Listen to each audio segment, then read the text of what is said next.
Live from our 7 Tasmania studios, your nightly news with Louise Hobart begins now.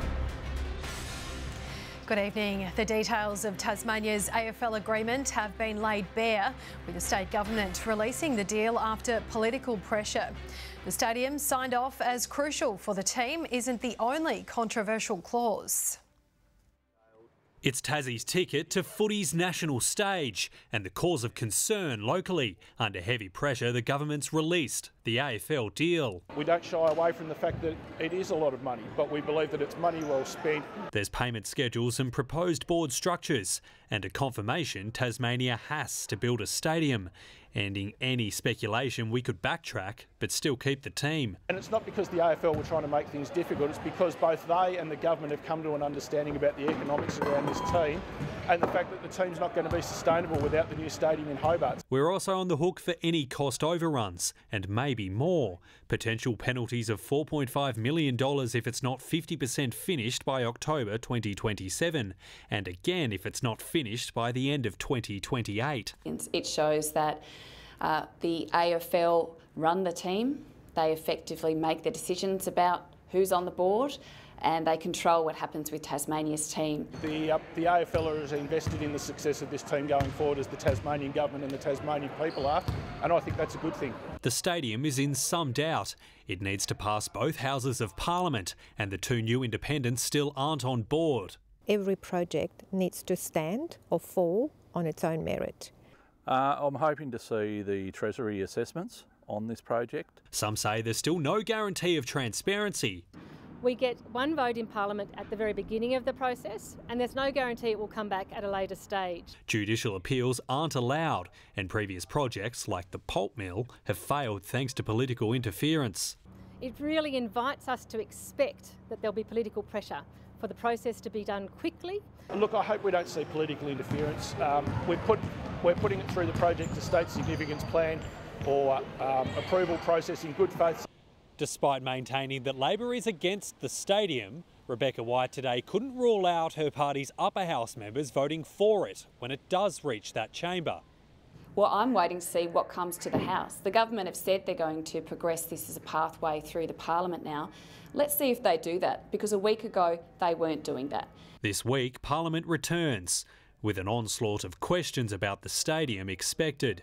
Josh Duggan, 7 Tasmania News. Rev heads have taken over the banks of Symmons Plains for the third day of the Supercars. Now in its 50th year, fan colours still bleeding through, just as passionate as ever, with more than 29,000 attending this weekend. Raring and ready to go, waving into a big final day.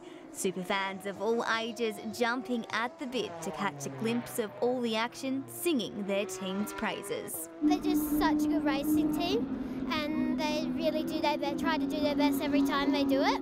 The next generation of stars stepping up to the podium, putting their skills to the test before enjoying the fun on the trackside. It's so fast. I think the noise and the sounds and the smells have a lot to do with what we're doing. Coming from far and wide, motorsport magnets given the lucky chance to meet their heroes. Will Davison, he's really good, and every time he does the racing, he does it with such power. Those with the need for speed, learning the tricks of the trade, enjoying a behind-the-scenes look. Some prefer drifting away from pit lane. Forward fanatics opting for the perfect spot on the hill, taking it all in their stride. The noise, the cars, it's just, and how fast they go, it's awesome. A tick of approval for the track from the professionals themselves. Yeah, it's a pretty cool track. On paper it doesn't look like much, but you go out there and there's so many fast stopping corners and a lot of technique. Pulling the event off, no small feat, hundreds putting in the hard yards behind the scenes to give the ultimate experience. It's huge to have an event like this on a little island. Everybody from the drivers through to the spectators, everybody's saying positive things. Victoria Easto, 7 Tasmania News. Salamanca Market stallholders have made a last-ditch plea to the City of Hobart ahead of tomorrow night's council meeting. After weeks of negotiations, elected members will discuss the controversial new licence agreement. Stallholders claim the plans will reduce their autonomy and double their rents at a time when the cost of living is soaring. A group of councillors also calling for a rethink. Who matters are the stallholders and their livelihoods. The council themselves will be there no matter. The stallholders won't. We want to be a reliant party so that this can't happen again, so that we can't just get a valuation that says that we should be paying this amount of money when it's just not feasible. The City of Hobart says a rental increase based on CPI would leave them more than $50,000 worse off.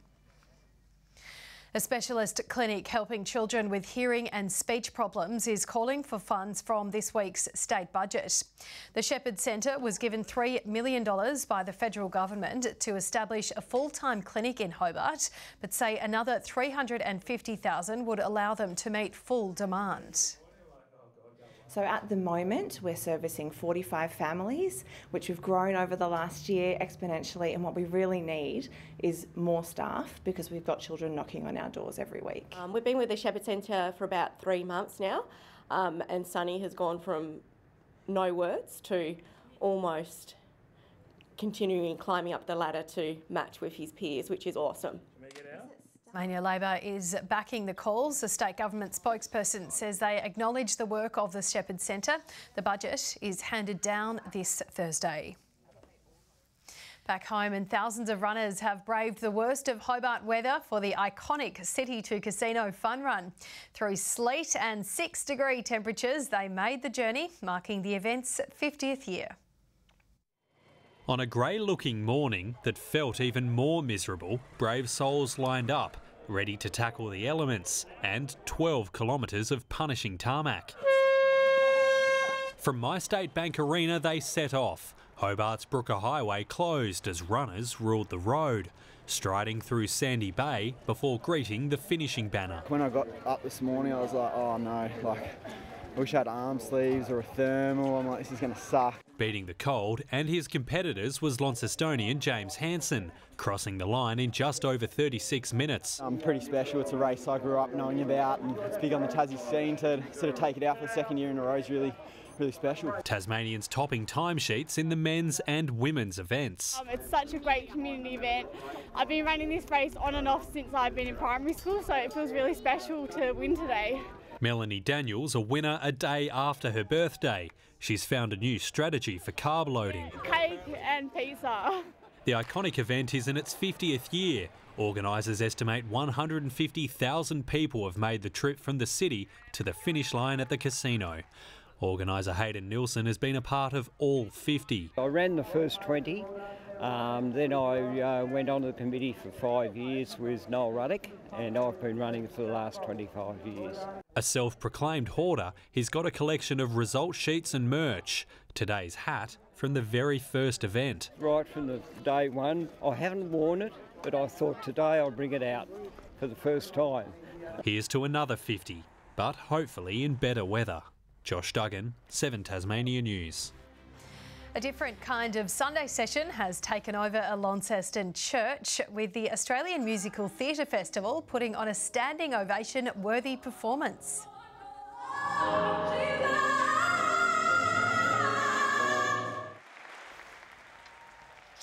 The sounds of some of the country's most talented stars raising the roof, delighting the early morning audience. We have a church here that we have sung everything from John Denver to gospel to standard musical theatre, and it's been a beautiful celebration. The 5-day festival has now wrapped up, giving Broadway's next big things a chance to rub shoulders with industry legends. For the first time in 9 years, a locomotive has operated on former freight lines into Hobart. Volunteers from the Tasmanian Transport Museum have been repairing 200 sleepers for the track and refurbishing a train in preparation, with the first passengers called aboard today. An absolutely super special day for us. It's a day we've been working for at least the last 4 or 5 years. The volunteers had a wonderful response to the 1 kilometre journey, with all 6 sessions fully booked. We've had a wonderful response. We had a ticketed event and we had to close the down at Friday afternoon. The next major task for the museum is to reopen the 4 road crossings between Elwick Road and Mentmore Street. Design work is well underway for the crossing at Grove Road. Will Brown has leapt to second in the Supercars Drivers' Championship after winning race 3 at the Tasmania Super Sprint. Earlier in the day, Brock Freeney recovered from a slow start to win race 2, also breathing new life into his season. A strong qualifying put Brodie Kostecki in pole position to make up for a disastrous race 1. He navigated trouble at turn 1, but Brock Feeney couldn't, slipping back to 6th after being forced wide. Shane van Gisbergen, however, had a worse start. Trying to recover and off the road is van Gisbergen straight into the wall. Did he do it on his own? A collision with David Reynolds ending his race after half a lap. Will Brown keen to be a winner again, passing his teammate early on before Kostecki fought back. The key is getting the overlap, and he's done that. Brock Feeney recovered from his rough start to rise to second. His pitch strategy paying off as he leapt to the lead. So it's going to be very, very, very close. And he's got him. A difficult start turning into a dream finish for Brock Feeney. Yeah, dropped back a few, but yeah, made some passes. But the boys in the pit stops have been working so hard. They've been grinding out and it's paying off. In race 3, Will Brown powered into first place in textbook fashion. Declan Fraser found the grass after being caught between a BJR rock and hard place. Andre Heimgartner and James Courtney also going off-road. Oh, they're both off. Brock Feeney was lurking dangerously as he nipped at Brown's heels, but the Erebus driver held them off for a weekend to remember in Tasmania. What a weekend for Coca-Cola Racing, and Will Brown makes it 2 victories in Tasmania. Obviously not been a fluke, and it's just fantastic. We're stoked and we're just having fun and going racing, so it's been awesome so far. John Hunt, 7 Tasmania News. To NBL 1, where the Chargers women are heading home with back-to-back wins. The men not as lucky, going down to the Kilsyth Cobras today after defeating Keilor last night. Meanwhile, the Northwest Thunder have had a mixed weekend on the road. The men upping the Dandenong Rangers by 3 points last night. However, they were unable to back it up, losing to the Sandringham Sabres today. And coming off the back of a loss last night, the Tawns were back on court today, beating the Sabres 84-79. South Hobart will face Devonport in the Lacaselle Jack Cup final after ending the dreams of Hobart United this afternoon. The Reds taking just 2 minutes to open their account against the Southern Championship club. They then doubled the lead just before half-time through Nick Morton. South were able to score 3 more goals in the second half to run out comfortable 5-0 winners. The cup final will take place over the June long weekend. Good evening. 16 was the state's top today in Launceston, Devonport 15, 14 in Burnie and Hobart 12. 14 across Flinders Island and Smithton, Lowhead 15 and 13 in Strawn. Extensive low-level cloud is seen about the west of the state today with patchy cloud elsewhere.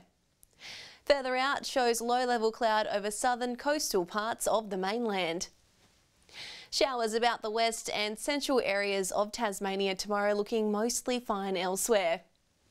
Westerly winds tomorrow 25 to 35 knots in the south and reaching 20 to 30 knots elsewhere. Swells up to 6 metres in the west and south and up to 1 metre in the north. A gale warning is current for the southeast coast and southwest coast, as well as a strong wind warning for the far northwest coast, central north, Franklin Sound, Flinders Island and the east coast. Tomorrow's forecast now: Hobart 16, showers across Dover and Ouse. In the north, Launceston 17, partly cloudy about Devonport and Scottsdale. Burnie and Strawn tomorrow 15, windy with showers in Stanley. St Helens mostly sunny and 17, Swansea partly cloudy and 14 in Ross. Looking ahead to the 3-day forecast now. Tuesday, showers about the west and central areas, mostly fine elsewhere. Wednesday, showers mostly about the north and west. And Thursday, showers and small hail mostly about the west. Capital cities, 24 and partly cloudy in Perth tomorrow. Adelaide, a late shower or two, and 30 in Darwin. And currently Hobart 9 and partly cloudy, Launceston 8 and Devonport 9 and mostly clear. And it's looking like there's plenty of wet weather across the state in the coming days, Lou. To keep those raincoats out. Thank you for that, Jackie. That's all your news for this Sunday evening. Thank you so much for joining us this weekend. Have a lovely and safe evening, and Kim and the team will be back tomorrow. Good night.